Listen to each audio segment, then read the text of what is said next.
Good evening. पिछले class में हमने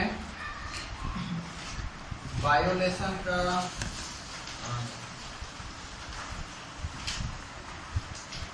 जो लेसन हमने स्टार्ट किया था, लेसन 6 जनन के बारे में। बायोलेसन का हम लोग जो पिछले क्लास में हमने कहाँ तक जाना था, मादा जनन के बारे में हमने जाना था और योनि में जो कार्य होता है उसके बारे में हमने जाना था। उसके आगे का जो हम लोग का टॉपिक है वो हम लोग देखते हैं वल्वा या भाग। मादा जनन में बताया गया था जो भाग था अंडाशय, फैलोपियन नलिका, गर्भाशय, योनि, भग व या वल्वा। जो लास्ट जो पार्ट था हम लोग का भग या वल्वा, वो हम लोग देखते हैं।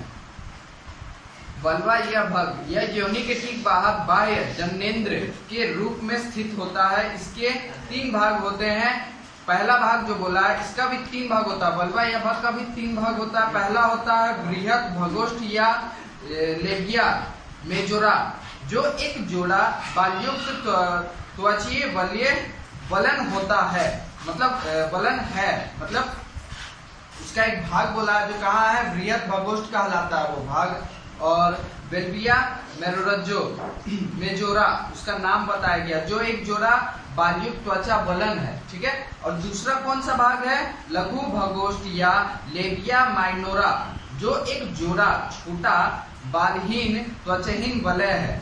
यह बृहत भगोष्ठ के नीचे स्थित होता है। यह कहाँ स्थित होता है, दूसरा भाग जो है बृहत भगोष्ठ का नीचे में स्थित होता है। तीसरा बोला है भग सीसन या क्लाइटोरिस, भग सीसन या क्लाइटोरिस, जो एक अक्षयी तथा अत्यधिक संवेदनशील रचना है। अक्षयी और संवेदनशील रचना जटिल रचना कहलाता है।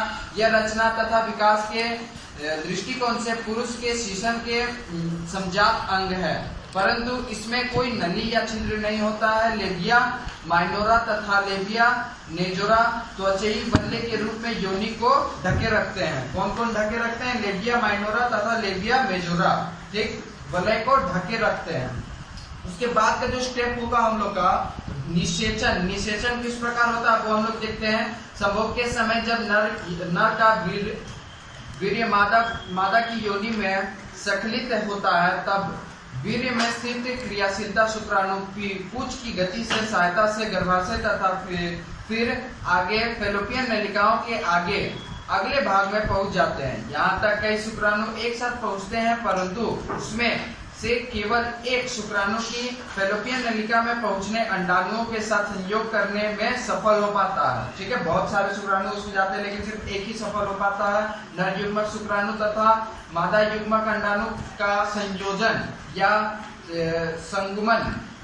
संयुग्मन ही निषेचन कहलाता है। किसको हम लोग निषेचन कहते हैं कि नर युग्मक शुक्राणु तथा मादा युग्मक अंडाणु का संयोजन, उनका मिलाव को हम लोग निषेचन कहते हैं। बचे हुए शुक्राणु नष्ट हो जाते हैं। अधिकांश शुक्राणु फैलोपियन नलिकाओं के में ऊपर की ओर गति करते समय ही नष्ट हो जाते हैं।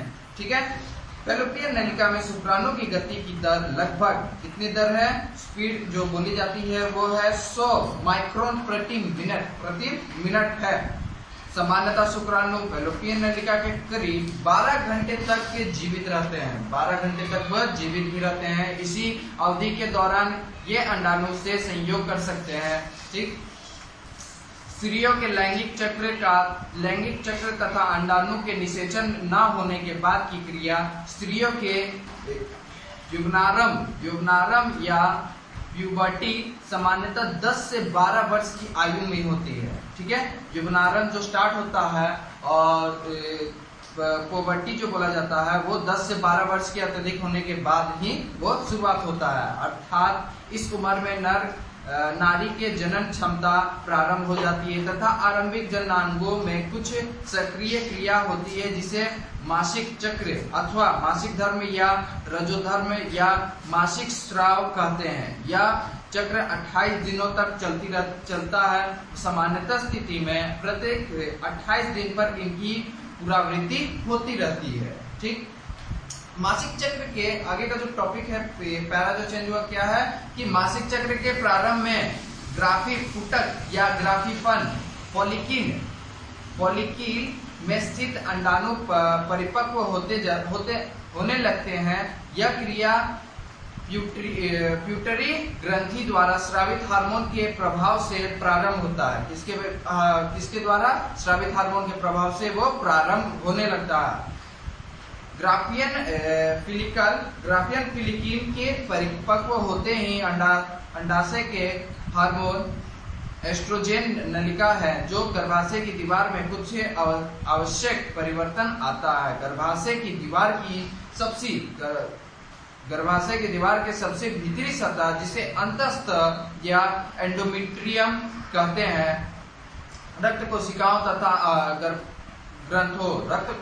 तथा ग्रंथों के विकास के कारण मिट्टी मोटी हो जाती है। गर्भाशय में इस तरह की तैयारी अंडाणु के निषेचन के बाद भ्रूण के विकास के लिए आवश्यक होता है। ठीक।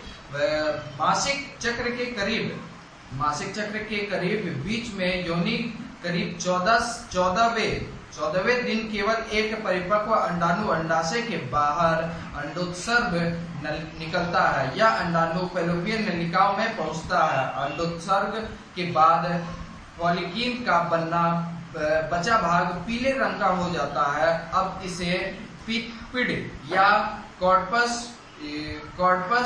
ल्यूटियम कहते हैं। कॉर्पस ल्यूटियम एक अंतःस्रावी ग्रंथि है।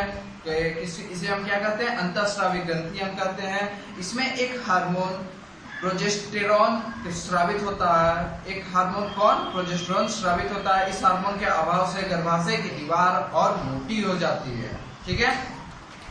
36 घंटे के भीतर अगर यह अंडाणु शुक्राणु के बाहर निषेचन नहीं होता है तब यह नष्ट हो जाता है। इसके साथ साथ कॉर्पस ल्यूटियम भी निष्क्रिय होकर, मतलब खत्म होकर विकृत होने लगता है, मतलब छोटे होने लगता है। निष्क्रिय होकर विकृत होने लगता है, मतलब छोटा होने लगता है। इसके कारण हार्मोन प्रोजेस्टेरॉन का स्राव भी बंद हो जाता है। इसके कारण क्या होता है कि प्रोजेस्टेरॉन का स्राव जो होता है वो भी बंद होने लगता है। प्रोजेस्टेरॉन की कमी से गर्भाशय की दीवार का अंतःस्थ अलग हो जाता है तथा अंडोत्सर्ग के करीब 2 सप्ताह के बाद योनि चक्र का प्रारंभ होना। 28 दिन रक्त म्यूकस गर्भाशय की दीवार से अलग हुई टूटी कोशिकाओं तथा अंडाणु योनि से स्राव के रूप में बाहर आ जाती है। ठीक। इसी क्रिया को मासिक स्राव कहते हैं। इसी क्रिया को क्या? मासिक स्राव कहा जाता है। यह मासिक स्राव 3 से 5 दिनों में समाप्त हो जाता है तथा अंडाशय में फिर से नए अंडाणु का निर्माण कार्य शुरू हो जाता है। ठीक है। अर्थात मासिक चक्र पुनः प्रारंभ हो जाता है। ठीक है। अगर अंडाणु शुक्राणु से निषेचन होने से सफल हो जाता है तब निषेचित अंडाणु का आगे विकास गर्भाशय में होने लगता है। गर्भधारण के संपूर्ण अवधि का अंडाणु का निर्माण नहीं होता है तथा कॉर्पस ल्यूटियम सक्रिय रहकर हार्मोन प्रोजेस्टेरॉन तथा रिलैक्सन स्रावित करता है। कौन? प्रोजेस्टेरॉन तथा रिलैक्सन स्रावित होने लगता है कॉर्पस ल्यूटियम सक्रिय होकर। ठीक है।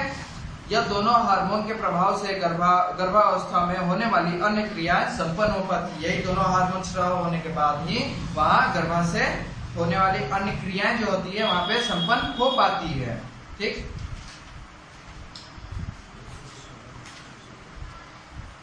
मेनार्क एवं रजोनिवृत्ति या मेनोपोज नारी के जो हेडिंग है वो मैंने पढ़ा। और हेडिंग क्या बोलता है कि नारी के जीवन के पहली बार होने वाली ऋतुस्राव को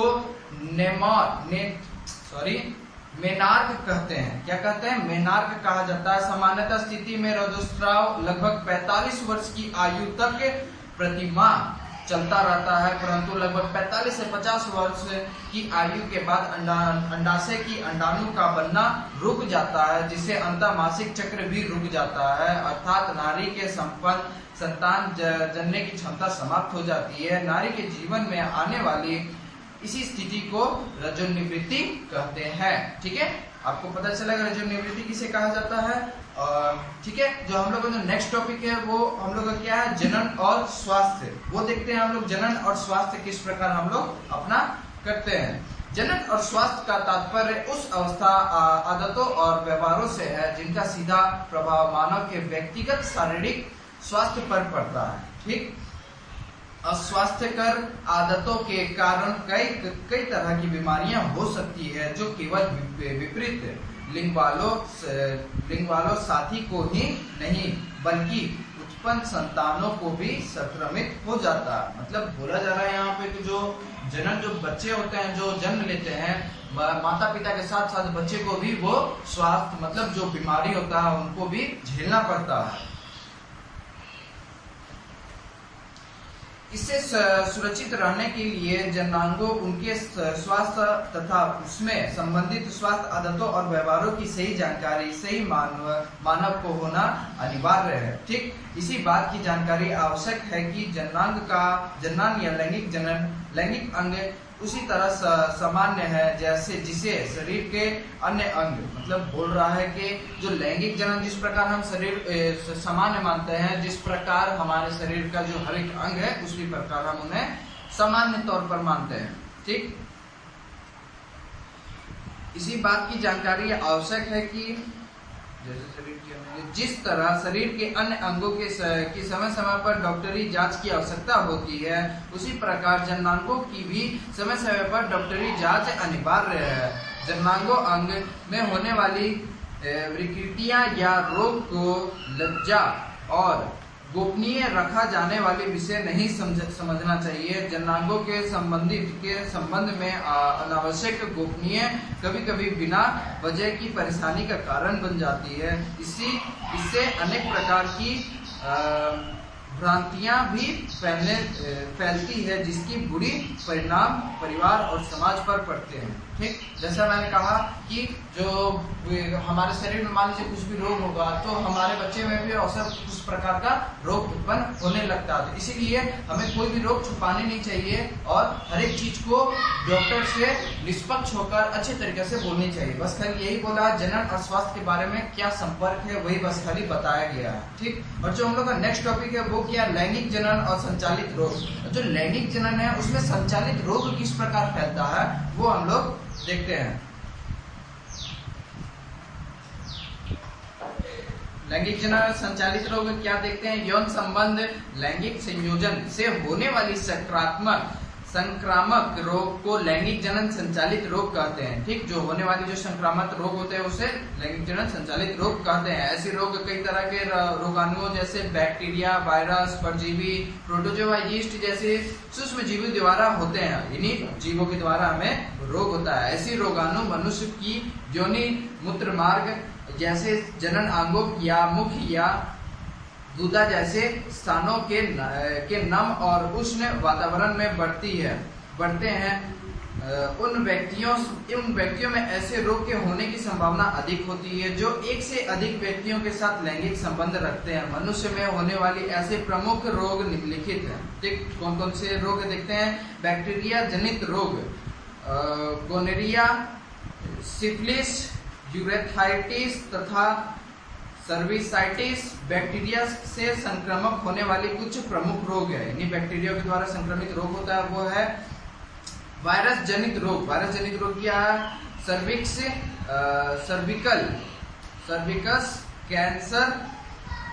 सर्विकस कैंसर, हर्पिस तथा एड्स मनुष्य में वायरस के द्वारा होने वाले प्रमुख रोग हैं। एड्स, HIV के कारण होने वाले रोग हैं।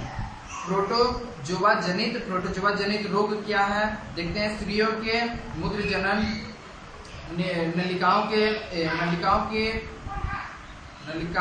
नलिकाओं एक प्रकार के प्रोटोजोआ के संक्रमण से होने वाले रोग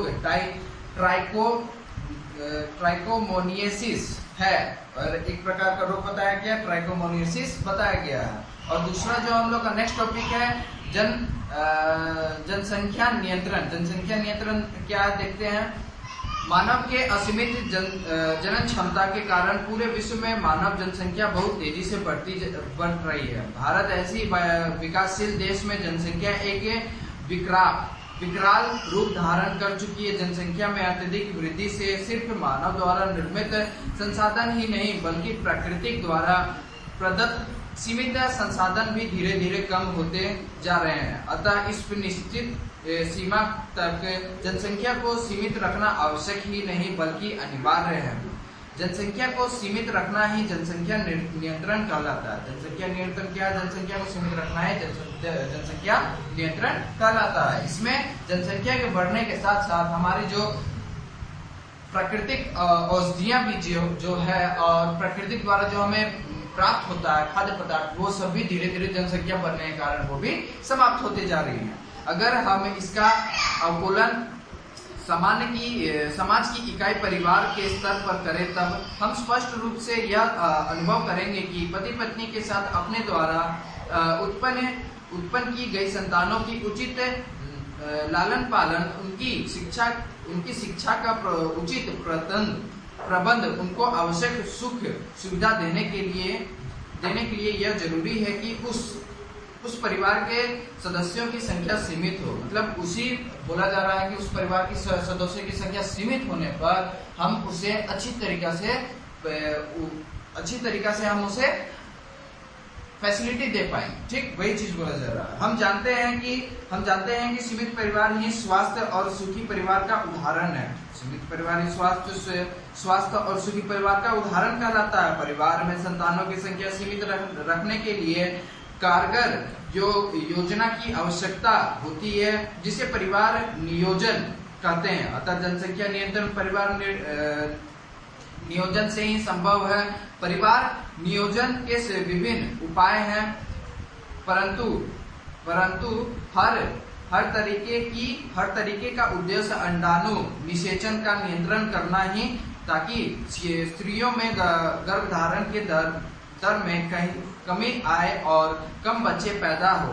जनन क्षमता नियंत्रण के अधिकांश साधनों से कोई खतरा नहीं होती है और पति पत्नी इच्छित संख्या में तथा इच्छित समय पर संतान उत्पन्न करने में सफल होते हैं। संतानोत्पत्ति निम्नलिखित उपायों से नियंत्रित की जा सकती है। ठीक है। और उसके बाद तो हम लोग देखते हैं प्राकृतिक वृद्धि। जो प्राकृतिक द्वारा जो वृद्धि होता है वो हम लोग देखते हैं क्या है। अगर कुछ दिनों तक संभोग को रोक दिया जाए तब तो उस दौरान स्त्री की योनि में वीर्य का प्रवेश नहीं होगा, जिससे अंडाणु निषेचन की संभावना नहीं होगी। अतः संभोग के समय तथा समंजन कर अंडाणु निषेचन को रोका जा सकता है। सामान्यतः मासिक स्राव के 14वें दिन अंडाशय से परिपक्व अंडाणु निकलते हैं, अर्थात अंडोत्सर्ग दो मासिक चक्र के करीब बीच में होते हैं। अतः मासिक स्राव के 14वें दिन के समीप तथा उसमें आगे के दिन में संभोग से दूर रहा जाए तो प्रायः अंडाणु का निषेचन नहीं होगा। ठीक है। यात्रिक विधियां क्या है वो देखते हैं। इन दिनों पुरुषों और स्त्रियों दोनों के लिए अलग अलग वैज्ञानिक यांत्रिक तरीके अपनाए जा रहे हैं, जिनसे अंडाणु निषेचन और नियंत्रण किया जा सकता है। पुरुषों के लिए कंडोम का उपयोग करने सरल और प्रभावी उपयोग है। कंडोम बहुत ही पतली रबर जैसी पदार्थ की बनी होती है, जिससे संभोग के समय शीशम के ऊपर एक आवरण की तरह डाल दिया जाता है। इससे संकलन के समय वीर्य योनि में प्रवेश न करने इसी में एकत्रित रहा जाता। कंडोम के उपयोग में नर नारी एड्स जैसी जानलेवा लैंगिक संचालित रोग से भी बचती है। स्त्रियों के लिए डायफ्राम, कॉपर, टी तथा लूप जैसे परिवार नियोजन के साधन उपलब्ध हैं। डायफ्राम की स्त्री की योनि में डालकर गर्भाशय की ग्रीवा या सर्विक्स में बैठा दिया जाता है। इससे वीर्य फैलोपियन नलिका में प्रवेश नहीं कर पाती है। कॉपर, टी तथा लूप धातु या प्लास्टिक की बनी होती है। इसे गर्भाशय में डाल दिया जाता है, जिससे गर्भाशय की दीवार में बहुत अधिक मात्रा में म्यूकस निकलने लगता है। इसके कारण गर्भाशय की दीवार में भ्रूण का आरोपण नहीं हो पाता है। ठीक है। नेक्स्ट टॉपिक क्या है, शारीरिक रासायनिक विविधियां। रासायनिक विविधियां ऐसी विविधियों में विभिन्न रसायनों में निर्मित गर्भ निरोधक साधनों का उपयोग किया जाता है, जिससे रसायन में निर्मित ऐसी क्रीम स्त्री की योनि में लगा दिया जाता है जो शुक्राणुओं के नष्ट कर देता है। इससे निषेचन नहीं हो पाता है। कृत्रिम तरीके से विभिन्न रसायनों द्वारा एस्ट्रोजन तथा प्रोजेस्टेरोन जिससे हार्मोन बनाए गए हैं, जो गर्भ निरोधक गोलियों के रूप में उपलब्ध है। स्त्रियों जब उनका सेवन करती है तब उनके सामान्य मासिक चक्र बाधित हो जाती है तथा अंडोत्सर्ग नहीं हो पाता है तथा जनसंख्या नियंत्रण की अत्यधिक सुरक्षित और प्रभावी विधि है।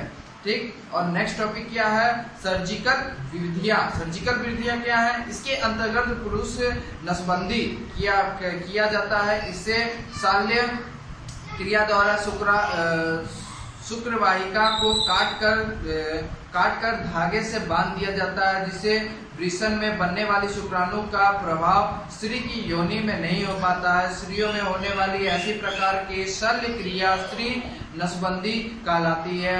इसमें फैलोपियन नलिका को धागे से बांध दिया जाता है, जिससे अंडाशय में अंडाणु निकलते तो है, परंतु फैलोपियन नलिका में नीचे गर्भ की ओर नहीं जा पाते हैं। शल्य क्रिया के द्वारा गर्भाशय में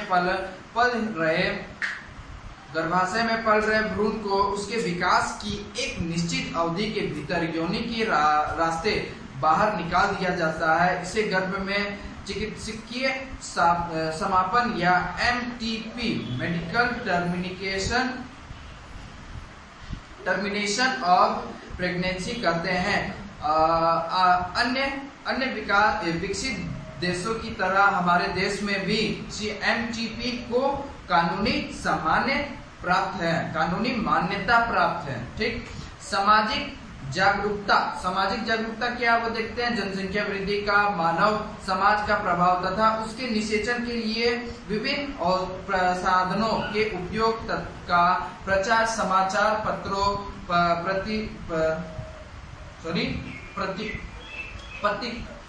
पत्रिकाओं, दूरदर्शन, पोस्टर या अन्य प्रचार के सख्त माध्यमों द्वारा किया जाना अत्यधिक आवश्यक है। इसमें समाज में परिवार नियोजन के द्वारा जनसंख्या नियंत्रण के प्रति मानव की जागरूकता बढ़ेगी।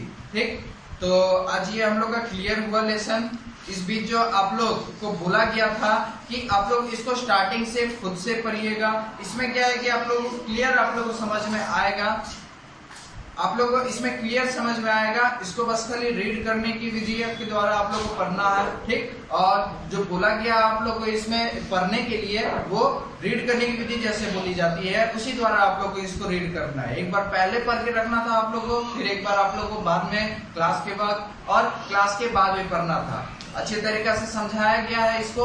आप अगर इसको अच्छे तरीके से पढ़ेंगे तो आप लोगों को क्लियर समझ में आएगा। ठीक, और सुबह के समय में माता पिता को प्रणाम करना ना भूले। Thank you.